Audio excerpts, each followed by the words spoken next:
Breaking news Kurnool జిల్లాలో Vemuri Kaveri bus ప్రమాదానికి కారణాలేంటి? ముందు వెళ్తున్న బైక్ ను బస్సు ఢీకొనడం వల్లే ప్రమాదం జరిగిందా, లేక డ్రైవర్లలో ఒకరు చెప్పినట్లు అప్పటికే రోడ్డుపై పడిపోయి ఉన్న బైక్ ను బస్సు ఢీకొందా? ఈ ప్రశ్నలకు ఇప్పుడు ఓ వీడియో సమాధానం చెప్తుంది. బైక్ నడిపిన శివశంకర్ ప్రమాదానికి ముందు మద్యం మత్తులో ఊగిపోతున్న వీడియో ఒకటి ఇప్పుడు వైరల్ అవుతుంది. ప్రమాదానికి కేవలం కొన్ని నిమిషాల ముందు బైక్ లో పెట్రోల్ నింపుకునేందుకు శివశంకర్ ఓ పెట్రోల్ బంక్ లోకి వెళ్లాడు. అప్పుడు సమయం తెల్లవారుజామున 2:22 దాటింది. పెట్రోల్ బంక్ తో శివశంకర్ ప్రవర్తించిన తీరు చూస్తే అతను మద్యం మత్తులో ఉన్నట్లు తెలుస్తోంది.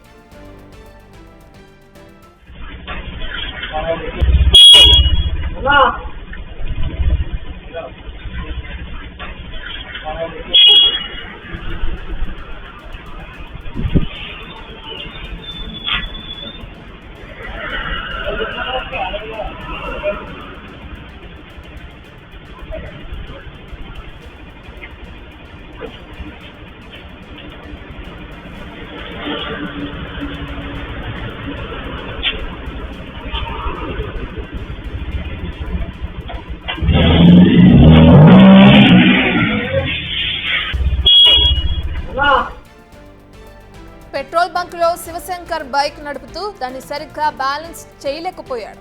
ఓవైపు మద్యం మత్తులో ఉండటం, మరోవైపు వర్షం కారణంగా బైక్ టైర్లు జారుతుండటంతో అతను బైక్ ను సరిగ్గా బ్యాలెన్స్ చేయలేకపోయాడనేది పెట్రోల్ బంక్ లోని సీసీ ఫుటేజ్ ద్వారా తెలుస్తుంది. పెట్రోల్ బంక్ నుంచి రోడ్డు మీదకి వచ్చిన తర్వాత కూడా ఇదే పరిస్థితుల్లో బైక్ నడపడం వల్ల అది స్కిడ్ అయి శివశంకర్ పడిపోయాడా, లేక ఇంకో వాహనం ఏదైనా ఢీకొనడంతో శివశంకర్ బైక్ మీద నుంచి పడిపోయి ఉంటాడా అనే దానిపై ఇప్పుడు క్లారిటీ రావాల్సిందే.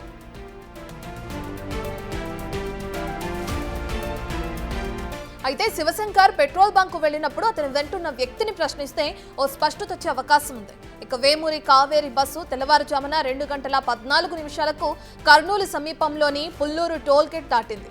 టోల్ గేట్ నుంచి ప్రమాదం జరిగిన స్థలం కాస్త అటు ఇటుగా 25 కిలోమీటర్లు ఉంది. 2:14 టోల్ గేట్ దాటిన బస్సు మరో 15 నుంచి 20 నిమిషాల్లో ప్రమాద స్థలానికి చేరింది.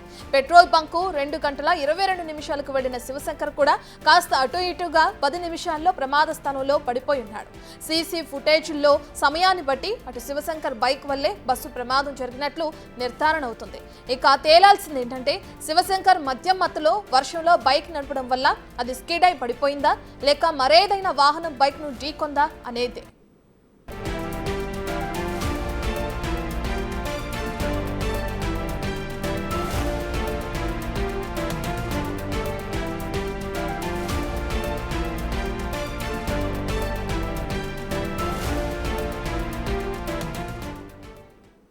బైక్ నడిపిన శివశంకర్ ఏ విధంగా అయితే మద్యం మత్తులో పెట్రోల్ బంక్ లో ఏ విధంగా హల్చల్ చేశాడో ఆ వీడియో ద్వారా మనం చూసాం. ప్రస్తుతానికి వీడియో నెట్టింట వైరల్ గా మారిందని కూడా చెప్పుకోవచ్చు. సంబంధించిన డీటెయిల్స్ అందించడానికి మా ప్రతినిధి శ్రీరామ్ అందుబాటులో ఉన్నారు.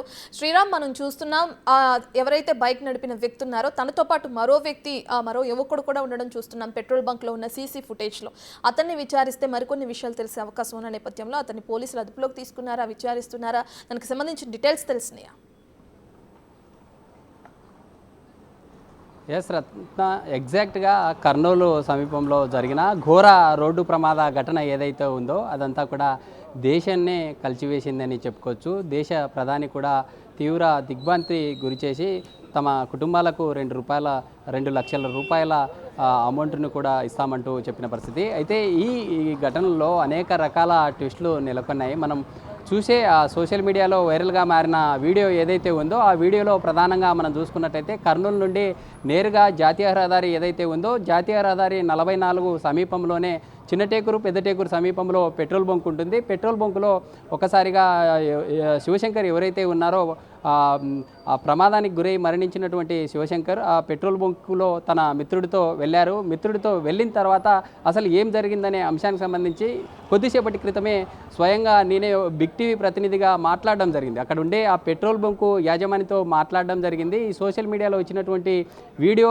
నిజంగా మీ పెట్రోల్ బంకులో జరిగిందా, లేకుంటే ఏదైనా సంబంధించినటువంటి ఈ చిత్రాలను చిత్రీకరించి సోషల్ మీడియాలో ట్రోల్ చేస్తున్నారా అని క్లారిఫై కోసం మనమే అడగడం జరిగింది. వారు కూడా క్లియర్గా ఒక సందేశం అయితే ఇవ్వడం జరిగింది. ఇదంతా కూడా మా పెట్రోల్ బంకులోనే జరిగింది. ఈ శివశంకర్ అక్కడ వచ్చిన తర్వాత కొంత మొదట ఏదైతే అరుపులు కేకలు వేసిన తర్వాత పెట్రోల్ బంకులో ఉండే సిబ్బంది అక్కడికి వచ్చి అతనికి పెట్రోల్ వేశారంటూ ఆ యాజమాని చెప్తున్నటువంటి పరిస్థితి. పోలీసులు కొంత అక్కడ అతను ఏ టైంలో వచ్చారు అనే అంశాలు కావచ్చు, లేదా పెట్రోల్ పోసుకున్న తర్వాత తన మిత్రుడితో వెళ్ళారా అనే కోణంలో కూడా పోలీసులు కొన్ని వీడియోస్ సేకరించారంటూ కూడా యాజమాని చెప్తున్నటువంటి పరిస్థితి. అయితే శివశంకర్తో పాటు బ్యాక్ ఉన్నటువంటి పర్సన్ ఎవరైతే తన మిత్రుడు ఉన్నారో ఆ మిత్రుడు ఈ పాత్రనే ఇక్కడ కీలకంగా కీరోల్గా మారబోతుంది. ఎందుకంటే శివశంకర్ 2:23 అక్కడ కనిపించారు. నేరుగా సంఘటన ఎక్కడైతే జరిగిందో అదంతా కూడా ఇటు చిన్నటేకూరు కావచ్చు, లేదా ముందున్నటువంటి చెట్లమల్లాపురము, బస్తిపాడు ఈ గ్రామాల సమీపంలో జరిగింది. ఎగ్జాక్ట్గా పెట్రోల్ బంకు నుండి ఆ ప్రమాదం జరిగిన ప్రాంతానికి 12 కిలోమీటర్ల డిస్టెన్స్ ఉంటుంది. పల్సర్ వెహికల్లో అతను మనం చూసాము. పెట్రోల్ బంకులో అతను డ్రైవ్ చేసినటువంటి విధానం కూడా కాస్త ర్యాష్గా కనిపించింది. మద్యం మత్తులో ఉండే సమయంలో ఎలా బిహేవ్ చేస్తారో అలాంటి సిచ్యువేషనే పెట్రోల్ బంకులో కనిపించింది. అది కాస్త ఇప్పుడు ఏదైతే శివశంకర్ ప్రమాదానికి కారణమై 19 మందిని ఈ విధంగా మృత్యువాత పెట్టినటువంటి ఘటన ఏదైతే ఉందో అందరినీ కలిచివేసింది.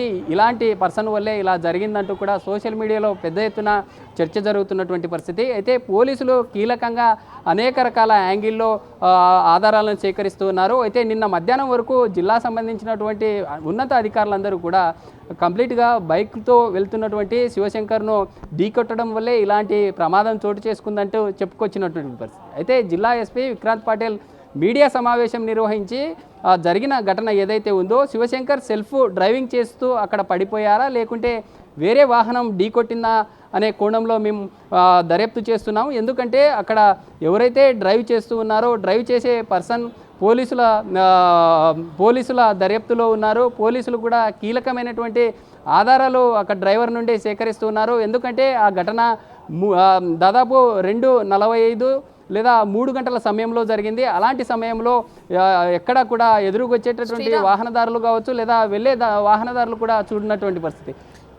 ఇలాంటి సిచ్యువేషన్లో అయితే మీరు వెళ్ళి పెట్రోల్ బంక్ యాజమాన్యంతో మాట్లాడే ప్రయత్నం చేశానని చెప్పారు కదా, అయితే శివశంకర్కి పెట్రోల్ కొట్టిన వ్యక్తులు ఎవరైనా వాళ్ళతో కూడా మాట్లాడే ప్రయత్నం చేశారా? ఓన్లీ శివశంకర్ మాత్రమే మద్యం మత్తులో ఉన్నారా, లేదంటే తనతో పాటు మరో వ్యక్తి తన స్నేహితుడు ఉండడం కూడా చూస్తున్నాం, ఇద్దరు మద్యం మత్తులో ఉన్నారా? వాళ్ళ బిహేవియర్ ఏ విధంగా ఉంది ఆ సమయంలో, దానికి సంబంధించిన డీటెయిల్స్ ఏమైనా కనుక్కున్నారా? శ్రీక, ఖచ్చితంగా పెట్రోల్ యాజమానితో మనం మాట్లాడడం జరిగింది. నేరుగా మీ పెట్రోల్ బంకులోనే ఈ యొక్క వీడియో ఎవిడెన్స్ అంతా సోషల్ మీడియాలో చక్కర్లు కొడతా ఉంది. అక్కడ ఏం జరిగింది అనే అంశాన్ని మనం ప్రస్తావించడం జరిగింది. ప్రస్తావిస్తే అతను యాజమాన్యం ఒకటే చెప్పారు, పోలీస్ అధికారులు తమ పెట్రోల్ బంకుని సందర్శించారు, అందుకే ఆ వీడియో డేటా అంతా కూడా పోలీసులకు ఇచ్చామని చెప్పారు. నిజంగా వారు వాస్తవంగా వచ్చారా అని మనం అడగడంతో నిజంగా అక్కడికి రావడం జరిగింది. పెట్రోల్ వేసుకొని ఇక్కడ నుండి వెళ్ళారని చెప్తూ ఉన్నారు. అయితే పోలీసులు కొంత సమాచారం బయటికి చెప్పకుండా దర్యాప్తును చేస్తూ ఉన్నారు. చెప్పడానికి కుదరదంటూ కూడా చెప్పినటువంటి పరిస్థితి. అయితే ఇందులో ప్రధానంగా జిల్లా ఎస్పీ నిన్న చెప్పినట్లుగా వేరే వెహికల్ ఏదన్నా కొట్టిందా, లేకుంటే అతనే సెల్ఫ్ డ్రైవింగ్ చేస్తూ కింద పడిపోయాడా? ఒకవేళ సెల్ఫ్ డ్రైవింగ్ చేస్తూ పడిపోయి ఉంటే వెహికల్ రోడ్డు మీద పడి ఉంటుంది, అతనేమో జీబ్రా క్రాసింగ్ లైన్ ఏదైతే ఉంటుందో ఆ పాదచారులు నడవడానికి ఉండేటటువంటి లైన్ సమీపంలోనే అతని డెడ్ బాడీ పడి ఉంది. అలాంటి సిచ్యువేషన్లో ఒకవేళ అతివేగంగా వెళ్తున్నటువంటి డ్రైవర్ ఎవరైతే ఉన్నారో నిద్రమత్తులనే ఉండాలి, లేదా అతివేగమన్నా ఉండాలి. ఆ బస్సుని అదుపు చేయలేక దాదాపు 300 మీటర్ల ముందుకు దూసుకెళ్లే సమయంలోనే ఇలాంటి ఘటన చోటు చేసుకుంది. లేదు అక్కడే బైకును ఢీకొట్టిన తర్వాత అక్కడే ఆపి ఉంటే ఇంత ప్రమాదం చోటు చేసుకునేది కాదు. ఎందుకంటే బైకర్ని ఢీకొట్టిన తర్వాత దాన్ని అతని మీదకి రాకుండా కప్పిపుచ్చుకోవడం కోసం చేసినటువంటి ఈ కథనం ఏదైతే ఉందో ఇదంతా కూడా ఇప్పుడు దేశవ్యాప్తంగా చర్చనీయాంశంగా మారింది. ఇందులో పలు రకాలైనటువంటి అంశాలు పోలీసుల దర్యాప్తులో వచ్చే ఛాన్స్ ఉంది. ఎందుకంటే మనకి ఇప్పుడు అందుతున్నటువంటి సమాచారం ప్రకారం రెగ్యులర్గా బెంగళూరు నుంచి హైదరాబాద్కి వెళ్తున్నటువంటి ఒక వెహికల్ సంబంధించినటువంటి డ్రైవరు కీలకమైనటువంటి సమాచారం చెప్పినట్లు కూడా తెలుస్తూ ఉంది. ఎందుకంటే శివశంకర్ ఎవరైతే అతను డ్రైవ్ చేసి వెళ్తూ ఉన్నారో అలాంటి సమయంలో ఒక డీసీఎం వ్యాన్ అతను ఢీ కొట్టింది. ఢీ కొట్టడంతో అతను పక్కన ఉన్నటువంటి లైన్ ఏదైతే ఉందో ఆ లైన్ పక్కన పడి ఉన్నాడు. బైక్ రోడ్డు మీద పడడంతోనే ఈ ఘటన చోటు చేసుకుంది అంటూ కూడా మరో వ్యక్తి చెప్పారంటూ కూడా తెలుస్తూ ఉంది. అయితే పోలీసులు ఎవరైతే ఆ పర్సన్ చెప్తూ ఉన్నారో బెంగళూరు నుంచి రెగ్యులర్గా హైదరాబాద్కి వెళ్తున్నారో ఆ పర్సన్ని కూడా దర్యాప్తు చేస్తున్నారని అనేటటువంటి కోణంలో అనేక రకాల అంశాలు విస్తుపోయే నిజాలు కూడా వచ్చే ఛాన్స్ ఉంది. ఈ శివశంకర్తో పాటు బ్యాక్ సైడ్ ఉన్నటువంటి తన మిత్రుడు ఎవరైతే ఉన్నారో ఆ మిత్రుడిని ఎక్కడ డ్రాప్ చేశారు, ఒకవేళ తన మిత్రుడిని తీసుకొని వెళ్తే తన మిత్రుడు ఎక్కడికి వెళ్ళారు, ఒకవేళ ఎక్కడైతే పెట్రోల్ బంక్ ఉందో ఆ పెట్రోల్ బంక్ నుంచి కర్నూలుకి రావాలంటే 7 నుంచి 8 కిలోమీటర్లు కర్నూలుకి రివర్స్ రావాలి. ఒకవేళ రివర్స్ వచ్చిన తర్వాత కర్నూలు నుంచి ఆ స్పాటు ఎక్కడైతే ప్రమాదం జరిగిందో అక్కడికి వెళ్ళాలంటే దాదాపు 20 నుంచి ఒక 25 కిలోమీటర్ల డిస్టెన్స్ ఉంటుంది. ఇదంతా చేరుకోవాలంటే సాధ్యం కాదు. కేవలం 2:23 నిమిషాలకి పెట్రోల్ బంకులో పెట్రోల్ పోపించుకున్న తర్వాత అక్కడి నుండి నేరుగా ప్రమాదం జరిగిన ప్రాంతానికి మాత్రమే శివశంకర్ వెళ్ళగలడు.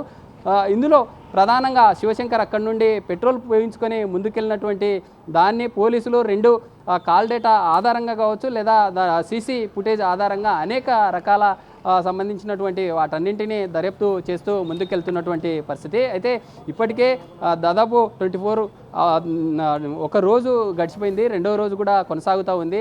బాధితులు ఎవరైతే 19 మంది ఉన్నారో తమ మృతదేహాల అప్పగింత కోసం ఎదురు చూస్తున్నటువంటి పరిస్థితి. ఇప్పటికే 19 మృతదేహాల నుండి వారి యొక్క నమూనాలను సేకరించారు. నమూనాలు సేకరించి అమరావతి ఫోరెన్సిక్ ల్యాబ్కు పంపించారు. అయితే ఇందులో ప్రధానంగా 19 డెడ్ బాడీస్ ఏవైతే ఉన్నాయో 19 డెడ్ బాడీస్లో ఇప్పటికే 16 మంది నమూనాలతో పాటు 16 మంది బ్లడ్ శాంపుల్స్ని కూడా కలెక్ట్ చేయడం జరిగింది. ఎవరైతే తమ బంధువులు ఉంటారో బంధువులకు టెస్ట్ చేసిన తర్వాత వీళ్ళ బ్లడ్కి మ్యాచ్ అయ్యేలాగా డిఎన్ఏను మ్యాచ్ అయిన తర్వాతనే వారి యొక్క డెడ్ బాడీస్ ఇచ్చే ఛాన్స్ ఉంటుంది. ఇంకా ఈ ప్రక్రియ అంతా జరగాలంటే కొంత యాక్చువల్గా ఒక సమయం పట్టే ఛాన్స్ ఉంటుంది. ఈ ప్రక్రియ అంతా జరగాలంటే 1 వీక్ అలా పట్టే ఛాన్స్ ఉంది. ఎందుకంటే ప్రభుత్వం కూడా ఈ మ్యాటర్లో సీరియస్గా ముందుకెళ్తుంది కాబట్టి 48 అవర్స్లో ఈ బాడీని ఎవరైతే ఈ మృతదేహాలకు సంబంధించినటువంటి క్లారిటీ వచ్చిన తర్వాత ఇప్పటికే వాటన్నింటికి కొన్ని కోడ్ నంబర్స్ను కేటాయించడం జరిగింది. ఆ కోడ్ ఆధారంగా ఒకవేళ ఒక బాడీకి XYZ అనేటటువంటి కోణంలో ఇక్కడ ఇచ్చినటువంటి ఏవైతే కోడ్స్ ఉంటాయో ఈ కోడ్తో పాటు ఇక్కడ తీసుకునే పేషెంట్ బంధువులు ఎవరైతే ఉంటారో వారి యొక్క డేటా అంతా క్లారిటీ వచ్చిన తర్వాతనే వాటిని అప్పగించే ఛాన్స్ ఉంది. ఇప్పటికే అధికారులు కర్నూలు GGH ఏదైతే పోస్ట్ మార్టం ఉందో ఇక్కడే దాదాపు 19 మృతదేహాలు ఇక్కడే పెట్టినటువంటి పరిస్థితి. అయితే ఇక్కడికి వచ్చినటువంటి దాదాపు 6 రాష్ట్రాల నుంచి ఇటు 2 తెలుగు రాష్ట్రాల నుండి ఏపీలో దాదాపు 6 మంది, తెలంగాణ రాష్ట్రంలో 6 మంది, మిగతా బీహార్ కావచ్చు, ఒడిశా, కేరళ, కర్ణాటక ఈ 6 రాష్ట్రాల నుండి ఈ 19 మంది మృతి చెందిన విషయం మనకు తెలిసిందే. ఈ 19 మంది సంబంధిత బంధువులు కావచ్చు, కుటుంబ సభ్యులంతా కూడా కర్నూలుకి చేరుకున్నారు. హైదరాబాద్ నుండి నిన్న బయలుదేరినటువంటి బస్సు బయలుదేరే సమయంలో ఇలాంటి ప్రైవేట్ ట్రావెల్స్ ఏవైతే ఉంటాయో ప్రైవేట్ ట్రావెల్స్ ప్రయాణించే సమయంలో యాక్చువల్గా బస్సులో ఉండే 40 సీట్స్ ఏవైతే ఉంటాయో అందులో కొందరు బుక్ చేసుకొని కొందరు బస్సు ఎక్కే ఛాన్స్ ఉండదు. అలాంటి తరుణంలో ఈ ప్రైవేట్ ట్రావెల్స్ క్యాచ్ చేసుకొని కొత్తవారు కూడా ఎక్కి వెళ్ళేటటువంటి పరిస్థితి. ఇలాంటి సిచ్యువేషన్లో 18 మందికి ఇప్పటికే ఐడెంటిఫై చేశారు. హైదరాబాద్ శివార్లో ఉన్నటువంటి అరంగర్లో ఒక పర్సన్ అన్నోన్ డెడ్ బాడీగా గుర్తించడం జరిగింది. అసలు ఆ పర్సన్ ఎవరు, ఆ పర్సన్ సంబంధించినటువంటి ఆనవాళ్ళు ఇప్పటికే పోలీస్ అధికారులు అన్ని రకాలైనటువంటి ఈ హెల్ప్ లైన్ డెస్క్లు పెట్టారు. ఎవరైనా మీ బంధువులు కావచ్చు లేదా ఈ ఘటనలో ఎవరైనా హైదరాబాద్ నుండి బెంగళూరుకు వెళ్ళే కావేరీ ట్రావెల్స్ బస్సులో ప్రయాణించి ఉంటే హెల్ప్ లైన్ డెస్క్ని సంప్రదించండి అంటూ కూడా అధికారులు చెప్తూ ఉన్న ఆ యొక్క డెడ్ బాడీ అన్నోన్ డెడ్ బాడీగా గుర్తించడం జరిగింది. ఈ ప్రక్రియ అంతా కొనసాగుతూ ఉంది. ఇక్కడికి వచ్చిన బంధువుల కోసం కర్నూలులో ఉండే ఏదైతే అతిథి గృహం ఉందో అక్కడ వారికి షెల్టర్ కూడా కేటాయించిన పరిస్థితి. అయితే కర్నూలు GGH ప్రాంగణం అంతా కూడా నిన్న ఈ ప్రాంతం అంతా వారి యొక్క అర్ధనాదాలతో మున్నీరు పెట్టి ఉన్నటువంటి ప్రాంతం అంతా ఈరోజు ఎవరు లేనటువంటి పరిస్థితి. ఎందుకంటే నిన్న అర్ధరాత్రి ఇక్కడి నుండి నేరుగా DNA కోసం వారి యొక్క ఆనవాళ్లను తీసుకెళ్ళిన తర్వాత ఇక్కడ నుండి అందరూ కూడా వసతి గృహానికి వెళ్ళిపోవడంతో ఇక్కడంతా కొంత నిర్మానుష్యంగా మారినటువంటి situation. Right, thank you Sriram.